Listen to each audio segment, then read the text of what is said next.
السلام عليكم ورحمة الله وبركاته. وعليكم السلام ورحمة الله وبركاته.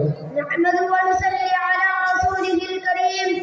أما بعد فأعوذ بالله من الشيطان الرجيم. بسم الله الرحمن الرحيم. اقرأ باسم ربك الذي خلق خلق الإنسان من علق. اقرأ وربك الأكرم الذي علم بالقلم علم الإنسان ما لم يعلم. صدر انجمن اور حاضرین مجلس، آج کی اس سالانہ انجمن میں میں جس موضوع پر بولنا چاہتا ہوں وہ ہے علم کی فضیلت۔ سامعین کرام، ابھی آپ کے سامنے جو آیت کریمہ پڑھی گئی ہے یہ وہ پہلی وحی ہے جو محمد صلی اللہ علیہ وسلم پر اس وقت نازل ہوئی جب آپ غار حرا میں عبادت میں مصروف تھے کہ اچانک جبرائیل علیہ السلام آپ صلی اللہ علیہ وسلم کے پاس آئے اور کہنے لگے اے محمد پڑھیے۔ آپ صلی اللہ علیہ وسلم نے فرمایا میں گھبراؤں نہیں ہوں۔ جبرائیل علیہ السلام نے آپ صلی اللہ علیہ وسلم کو زور سے کھینچا اور کہا پڑھیے۔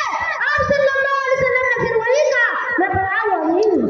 اس میں 3 مرتبہ جبرائیل علیہ السلام نے آپ صلی اللہ علیہ وسلم کو زور سے کھینچا اور کہا اقرأ باسم ربک الذی خلق، پڑھیے اپنے رب کے نام سے جس نے پیدا کیا ہے۔ خلق الانسان من علق، جس نے انسان کو خون کے لطفے سے پیدا کیا۔ اقرأ وربک الاکرم، پڑھتے رہیے آپ کا رب بڑا کرنے والا ہے۔ الذی علم بالقلم، جس نے قلم کے ذریعے علم سکھایا۔ علم الانسان ما لم یعلم، جس نے انسان کو سکھایا جس کو وہ نہیں جانتا تھا۔ ان آیت کریمہ میں علم حاصل کرنے کے لیے آپ صلی اللہ علیہ وسلم کو تاکید کے ساتھ حکم دیا گیا ہے۔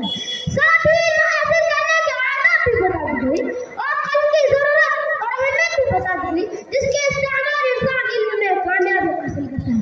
میرے اسلامی بھائیوں، علم حاصل کرنا انسان کے لیے کتنا ضروری ہے۔ اللہ تعالیٰ نے قرآن مجید میں بار بار علم اور اہل علم کو فضیلت پر ذکر کرتے ہیں۔